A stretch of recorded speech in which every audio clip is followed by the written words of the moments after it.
नमस्कार प्रेक्षकांनो, सावळ्याची जणू सावली मालिकेच्या येणाऱ्या आठवड्यामध्ये अखेर आपण ज्या क्षणांची वाट बघत होतो तो क्षण आता आपल्याला बघायला मिळून अखेर सारंग ज्या वेळेस आता सावलीला मेंदळ्यांच्या घरी घेऊन येतो आणि त्यानंतर सारंग आता तिलोत्तमाला एकावर एक पुरावे दाखवून सावली कशी निर्दोष असल्याचे सिद्ध करतो।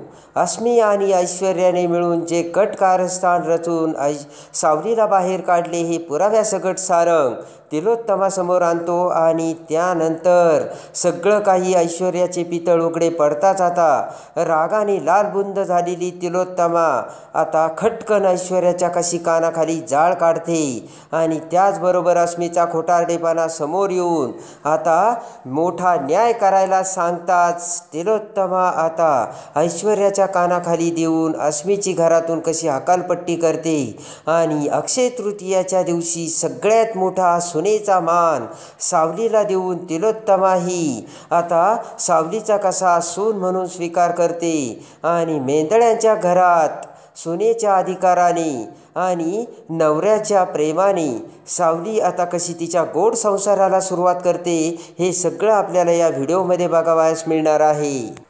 त्यामध्ये आता सारंगला सावलीच्या रूममध्ये तिची खरी चिठ्ठी सापडलेली असते आणि त्या चिठ्ठीमुळे भैरवीने सारंगसोबत बोलायला नकार दिल्यामुळे आणि सारंग सरांनी या घरातून जायला सांगितल्यामुळे मी हे घर सोडून जात असल्याचे सत्य सारंगसमोर आलेलं असतं आणि त्याचबरोबर आता ऐश्वर्याने लिहिलेली खोटी चिठ्ठी सुद्धा सारंगसमोर आलेली असते आणि त्यामुळे आता काही जरी केलं तरी आपल्याला सावलीची माफी मागावी लागेल असा विचार करून आता भर रात्री सारंग हा सावलीला शोधण्यासाठी बाहेर पडलेला असतो।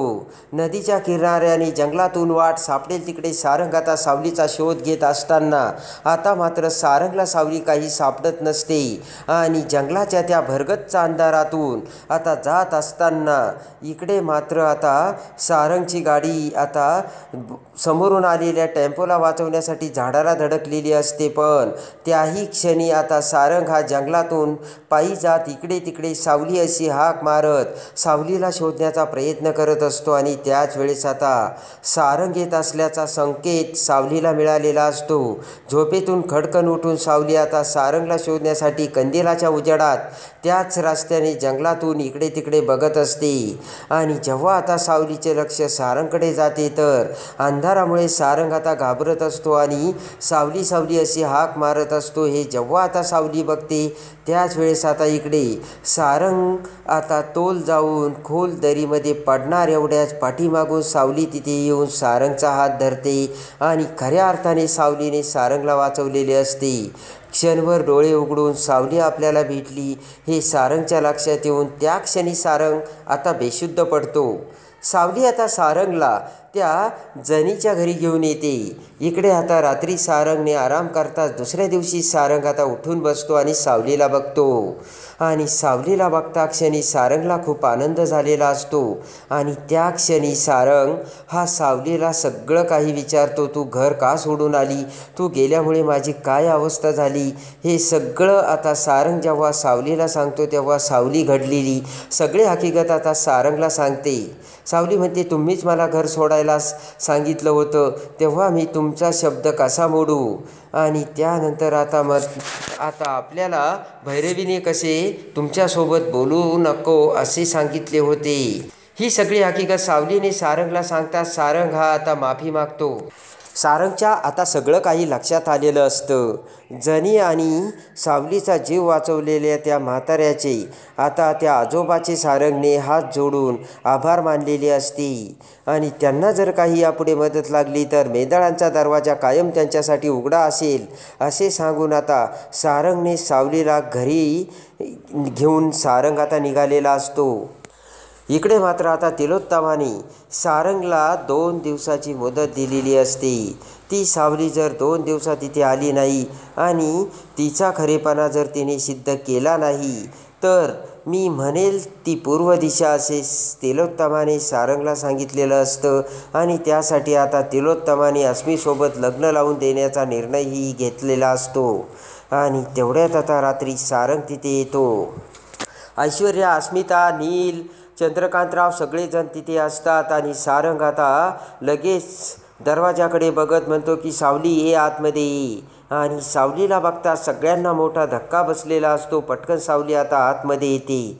सावलीला बघताच आता तिलोत्तमाची तळपायाची आग मस्तकात गेलेली असते. आणि त्यानंतर सारंग आता सावलीने का घर सोडले, सावलीच्या बाबतीत काय काय झालं, ऐश्वर्याने काय काय केलं, ती चिठ्ठी कशी ऐश्वर्याने बदलवली, तुला दुसरी चिठ्ठी लिहून सावली ही जगन्नाथसोबत काम करत असून हे घर उद्ध्वस्त करण्यासाठी ती आली, हे तुझ्या मनात कसे ऐश्वर्याने भरवले, हे सगळं सत्य आता सारंगने तिलोत्तमाला सांगितलेलं असतं. यामध्ये सावलीचा काहीच दोष नव्हता. फक्त माझ्या म्हणण्यामुळे सावली ही घर सोडून निघून गेली होती. आणि सावलीचा कसा ॲक्सिडेंट होऊन सावलीला कसे नदीत फेकून दिले होते, याची सगळी हकीकत सारंग आता तिलोत्तमाला सांगतो. त्याच वेळेस आता ऐश्वर्याचे भांडे फुटले. ऐश्वर्याच्या पापाचा घडा भरला आणि ऐश्वर्याचे सगळे कटकारस्थान समोर आले. यामुळे आता अस्मी स्वतःची बाजू सिद्ध करण्यासाठी आणि स्वतःला सेफ ठेवण्यासाठी पटकन आता अस्मी ऐश्वर्याने दिलेले ते दागदागिने आणि पैसा अडका घेऊन तिलोत्तमाकडे देते आणि म्हणते की मॉम, हे बघा, हे ऐश्वर्याचे दागदागिने आणि पैसे सापडलेत आणि त्यांच्याच रूममध्ये होते ते ऐकून आता तिलोत्तमाला मोठा धक्का बसतो आणि रागाने ऐश्वर्या आता अस्मीकडे बघते. तर आता लगेच ऐश्वर्या ही तिलोत्तमासमोर येते. ऐश्वर्या तिलोत्तमाला सांगू लागते, पण त्या क्षणी राग येऊन सगळे सत्य समोर येताच जोराने खडकन तिलोत्तमा आता ऐश्वर्याच्या कानाखाली मारते आणि सगळ्यात मोठे सत्य समोर येऊन ऐश्वर्याच्या पापाचा घडा भरत ऐश्वर्याचे सगळे कटकारस्थान आता तिलोत्तमासमोर आलेले असते. सारंग म्हणतो की आई, मला खात्री आहे तूच आता योग्य तो न्याय देशील आणि निर्णय घेशील. खडकन आता तिलोत्तमाने ऐश्वर्याच्या कानाखाली देऊन सगळ्यात मोठा न्याय केलेला असतो. आणि अखेर आता सावलीचे खरेपणा आणि सावलीची आता मनातले शुद्ध प्रेम तिलोत्तमाला मान्य करावंच लागलेलं असतं. एका क्षणात ऐश्वर्याचा खरा चेहरा समोर आणून ऐश्वर्याचा खोटा मुखवटा फाटून टाकत सारंगने सावलीला न्याय दिलेला असतो. आणि त्यानंतर मात्र ऐश्वर्या ही काहीही न बोलता आता वर जाऊ लागते. तर तिलोत्तमा म्हणते की ऐश्वर्या, तुझी बॅग भरायला घे, तुला आता या घरात राहण्याचा काही संबंध नाही. एवढी मोठी खेळी खेळतेस आणि तेही मला न सांगता तू हा जो काही निर्णय घेतला आणि घेते ना, त्यासाठी तुला या घरातून जावं लागणार आहे. ऐश्वर्याला धक्का बसलेला असतो. आणि त्याचबरोबर आता सारंगने सावलीला तिचा हक्क आणि अधिकार मिळवून दिलेला असतो. अक्षय तृतीयेच्या दिवशी आता तिलोत्तमाने सावलीला सून म्हणून करायचं ठरवलेलं असतं. आणि त्या क्षणी आता तिलोत्तमा सगळेजण समोर असताना म्हणते की आज मी तुम्हाला सांगते की खऱ्या अर्थाने सावली ही मेंढळ्यांची सून आहे. सारंगचा प्रत्येक शब्द शिरसावद्य मानून प्रत्येक आज्ञेचे सावली पालन करते. आणि खरी सौभाग्यवती आणि खरी स्त्री म्हणजे दुसरी तिसरी कोणी नसून सावली आहे. आणि आजपर्यंत सावलीला या घरामध्ये तिची जागा मिळवून दिली नव्हती, पण आता मी सावलीचा सून म्हणून स्वीकार करून सावलीला या घरात तिची जागा मिळवून देणार आहे, असे म्हणत आता अक्षय तृतीयेच्या दिवशी मानाने तिलोत्तमा आता सावलीची औक्षण करून सावलीचा कसा सून म्हणून स्वीकार करते. सारंगची खरंच अर्धांगिनी आणि बायको बनून आता मोठ्या दिमाखात मेंढळ्यांची खरी सून म्हणून तिलोत्तमाने सावलीला तिचा हक्क आणि अधिकार दिलेला असतो. आणि त्याचबरोबर आता ऐश्वर्याला तिची जागा आणि लायकी दाखवून दिलेली असते. ऐश्वर्याची हकालपट्टी करून मेंढळ्यांची सगळ्यात मोठी सून म्हणून आता तिलोत्तमाने सावलीची निवड केलेली असते. तर कसे वाटले सारंगचे सावलीवरचे प्रेम ते कमेंट्समध्ये नक्की कळवा. आणि सावळ्याची जणू सावली मालिकेच्या डेली अपडेटसाठी बेल नोटिफिकेशनवर क्लिक